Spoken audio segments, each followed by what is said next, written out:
Have your parents ever stopped you from doing something out of some of the fear of what will people say, or what kind of image would that represent us as parents?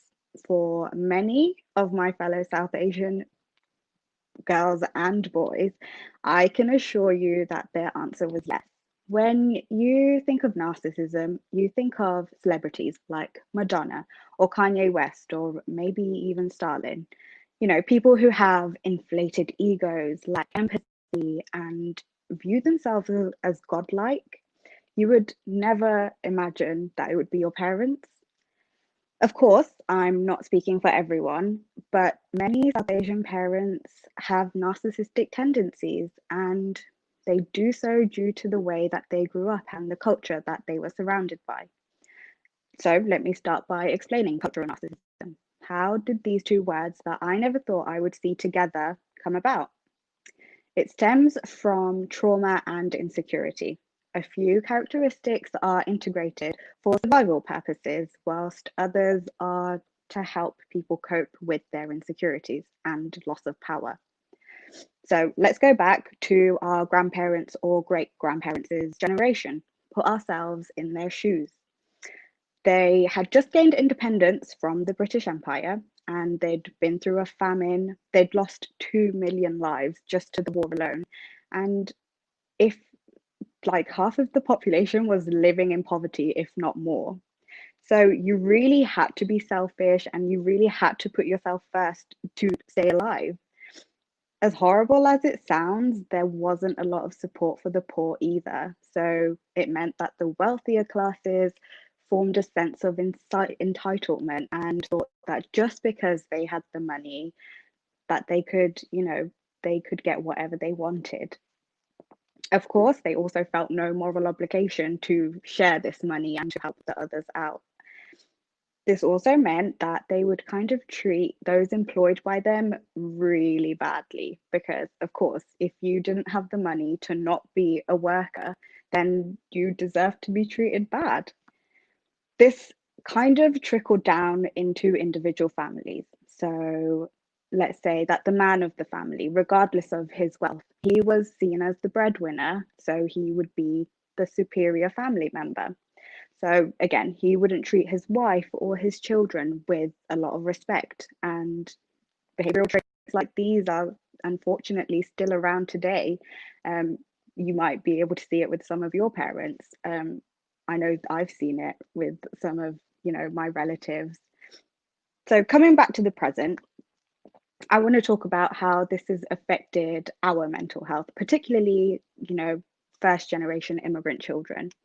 Personally, I grew up believing that my worth was dependent on my academic success. So, in order to be happy, I had to make sure I was doing well at school and that my parents were happy. I'd grown up hearing that I had to become a doctor since the day I first understood speech. Having any other job otherwise would be worthless. And I believed it because I owed it to my parents. They'd just moved halfway across the globe just so I could get a better education. If I couldn't repay them back by doing a job that they wanted, I was being a bad child. Of course, many of you might be able to relate with it. And unfortunately, a lot of us do believe it because, you think, oh, my parents do so much for me. The least I could do is just listen to them. But it shouldn't be like that. You shouldn't feel guilty about not wanting to do a job that they picked out for you. And you shouldn't feel like you're not worthy of your parents' love if you don't go about their life plan for you. Luckily, as I got older, though, I became more vocal about what I wanted, and I've had many, many discussions with my about unlearning these behaviors. However, there are many young children and adults who haven't been able to have these. In Bangladesh, suicide alone kills more than 10,000 people a year, with the majority being young adults coming from lower economic backgrounds. So, some of the main reasons would be academic success, family pressure, to make sure that you're going to a good school or that you have a good job, and again, unemployment. It's almost as if you don't have a job, you really don't deserve to live. There's this societal obsession with wanting success, money, being, in high positions, holding those important, again, are very narcissistic traits. So not only are individuals being harsh on themselves because they're not being able to do that, but an abusive society that really holds the importance on these does not help either. Children are constantly being compared with each other, both by parents and their teachers. And sometimes being told that you're not good enough after you've tried your hardest can really be damaging. So, like, have a think about it. How many times have you heard your parents praising you, or, saying that they're grateful for what you've done, even if it's something small? Like, I know I've never heard it, but again, so like this lack of gratitude and this sense of entitlement that you should just do it because you are their child is again a very narcissistic trait. In some cases, it can even go to the point of parents murdering their children in the name of honor. So Banaz Mahmoud was one of them. Her father, uncle, and three cousins murdered her because she escaped an abusive marriage that she was forced into. Across the globe, every year, 5,000 women are murdered by their families because they had supposedly brought shame upon them. 5,000 parents and siblings would rather end a life than let their ego or pride be damaged. Unfortunately, the consequences of my culture mostly fall on women. We live in a society that judges them so much more harshly than men, and hence women are given the responsibility to uphold the family's reputation. Bangladesh has the highest rate of child marriages, and I can assure you, in not in one case is that child willingly getting married. The main reason being that many families live in poverty, and so that financial struggle really does affect them. And again, it's that financial insecurity. So they'd much rather get their daughters married off so they don't have the burden of having to support her.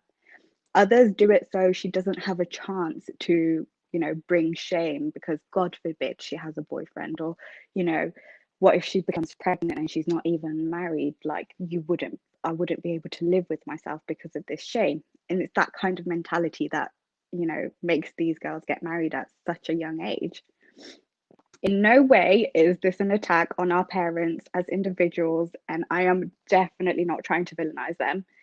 I just want to reiterate that this is our cultural characteristics, that these are traits that are just so inherently rooted into our culture that it's really hard to kind of separate it out of some of our personalities. And I want to, remind you that they've learned it and accepted it as what is right. So a lot of the time they don't understand what's wrong about it. But again, it's up to us to teach them. We are individuals, we're our own persons, and we're not defined by our parents. We don't have to carry on living in this culture, carrying on these horrible traits. We can unlearn these traits, and that's part of the learning process, as well as educating our parents and the older generation. We can unlearn these traits as well. So for example, like, we shouldn't toxic masculinity and seeing it as men being emotional. I used to think that, men crying wouldn't make them a man, but of course that's got nothing to do with how manly you are, just because you have emotions. And again, women, if they don't conform to the norm, they're seen as, strange and weird, and it shouldn't be like that. We need to accept everyone as they are and step away from this, toxicness. We also need to remind our parents that unlearning these traits does not mean that we are forgetting our culture and our heritage. That, if anything, it will make us love our heritage even more if we don't have things like this that make us upset and make us feel worthless. If you answered yes to my question at the start, I urge you to be brave and have these difficult discussions.